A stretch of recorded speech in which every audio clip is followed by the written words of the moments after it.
The Bone Man, Part 2. Josh swirls his finger around the edge of a small container of sauce before plopping it into his mouth as he debated his next action, which always disgusted the others, as it was always a community cup he did this to. They did their best to take it in stride, eventually giving it up to Josh's personal idioms. Sherman spouts out the surroundings in detail, as Nolan had only limited descriptions, which made them a great team, as Sherman had limited ideas of his own, his talent embellishing his brother's thoughts and making them more coherent.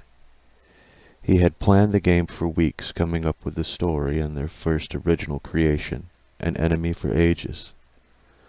The Bone Man.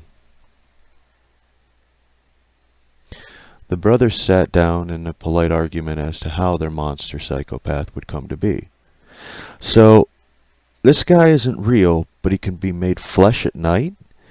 Sherman had been adamant about that rule, as it set the tone for the game. Yet, if you have magic and know the needed rites, he can be summoned as a protector? Nolan put his twist on it. But that goes against him killing anything he comes across. Sherman tries to reason with him as to the counterbalance he was creating. No, it'll work. If somehow, the players manage to avoid coming across him, the witch can send him after them because they are trespassing. Sherman thinks of it, then nods as their mother sets food on the table. She thought it out of them to have these debates, not fully understanding their love of these silly games. It kept them home, it kept them out of trouble, so she got a small laugh from their discussions, and how animate they become. The spell only works for one night, but he can't do harm to the witch unless they interfere or do harm to him. Sherman adds again. What? No. Actually, that works out too, in case they come across the witch earlier in the game. She can be a boon to one of them and up the ante in padding the body count. They work out all the details through dinner, stopping only for polite conversation about their usual daily routines. Their father found that his boys could be very creative and encouraged them to be so, even buying them notebooks and old word processor to help them. He built Nolan a faint bookshelf, even having a series of monsters engraved on it, so he had a place for his books. Sherman received sets of old black and white horror movies and the Hammer series of monster movies from their father's youth, which they watched all in one weekend, loving the oddness of the 60s and the early 70s idea of schlock horror. Of course they shared this experience over the next few months with the group, which they all enjoyed the odd concepts and colorful settings. From Peter Cushing to Christopher Lee, they watched the stories unfold, arguing over Dracula against the monster or the Gorgon, new inspiration for later ideas. Come on, zombies could take Dracula, and then you get super zombies. Digger always had an argument for shambling undead that in some way seemed more outrageous each time. Dracula has the strength of like 20 men. There's no way. How would they overpower him? Josh snaps back during one of the more heated debates. Yeah, 20 men, but a whole horde of zombies, 100, 200 strong. Digger and Joshua love their nerdy talks. He has no limits to endurance, regeneration, and immortality. Digger looks at Josh as if he had 10 heads. More meat for the horde. Besides, even if he shapeshifts, those that do get a bite in become empowered by his blood and flesh. Then you have vampire-eating zombies, and they can infect any non-vampire they bite. The argument goes on to near shouting at one point. Dracula is dead. The zombies won't attack other undead. Dracula can easily control simple minds, and zombies are dumber than a rotting stump. End of story. He gets an undead army. Angie drops an empty surge can onto the metal bin in the Triumph. The two boys nod. That's a scary concept by itself, they say near in unison, as the whole group laughs and the next fan-inspired debate begins. Okay, you guys are ready. Who wants to get rolling? Sherman fires the starting gun and the group scrambles to their spots. The game runs very smoothly as Sherman sets the pace and the tone. Now he goes into the descriptions, the telling of the tales.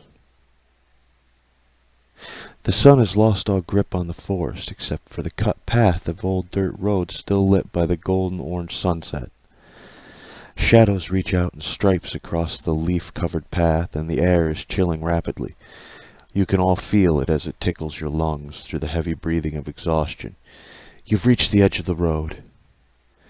After the hard sprint to get away from the old witch and her black cauldron. Pausing to adjust the script and focus on each player, the dice he used to determine the order clangs loudly, skipping across the dented surface wood. The rest nearly hold their breath, waiting to find out what the journey takes shape. Angie. A collective sigh of relief from the boys as they are spared for the moment. Digger and Josh grinning as she's usually the first to find the worst outcome. Not that the boys target her on purpose, as with most folly that happens via the game sessions, Digger's usually the cause. Few times, with any attempt of chance, the dice are not forthcoming with favorable numbers. Sherman always tried to be fair in how he dealt out the bad hands. You stand in the road because you were faster than the others. You block the glare of the sunset with your hand. Roll notice or perception, whichever's highest. The snickers continue as Angie pulls the red bangs from her face, the sharp clack of the dice as they tumble, and the cup, followed by an overdramatic smash slamming the cup down on the table. She peeks underneath before revealing the dice. 13, she says like a mouse hopeful to be in good favor with the outcome. Sherman smiles slightly, making her round face light up and blush come over her. Okay, so from your position, you can see 30 yards at most. The woods are still and quiet. The shadows from the tree line narrow. The sunlight to a strip maybe 4 feet wide. Angie sticks her hand up, stopping Sherman from continuing. The witch said something about nighttime, right? Angie says, not looking at his face to avoid any chance of awkward eye contact. So shouldn't we stay on the road to keep in daylight for as long as you can? Sherman nods. Good idea. Angie grins at the approval. I relate that to the others, she announces with excitement. The boys look at each other as if a collective thought passes between them, each deciding on their own outcomes, doing their best not to jump ahead, giving each their turn. Okay, I'm with her on this one. The creepy old bag kind of freaks me out, Nolan says, passing his glance to Josh, who drains his can of soda with a heavy, prolonged sigh.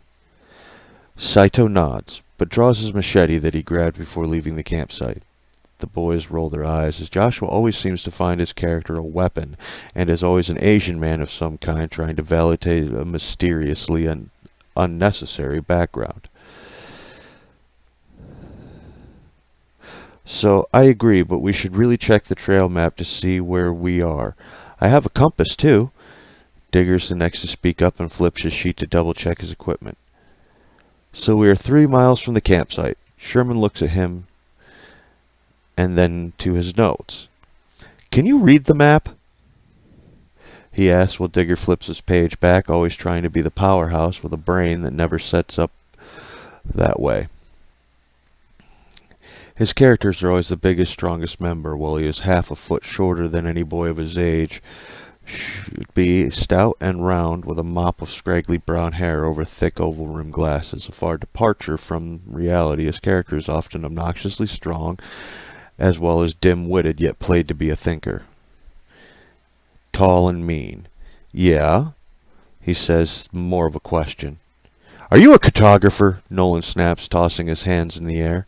Huh? The group laughs in response before settling back to the story.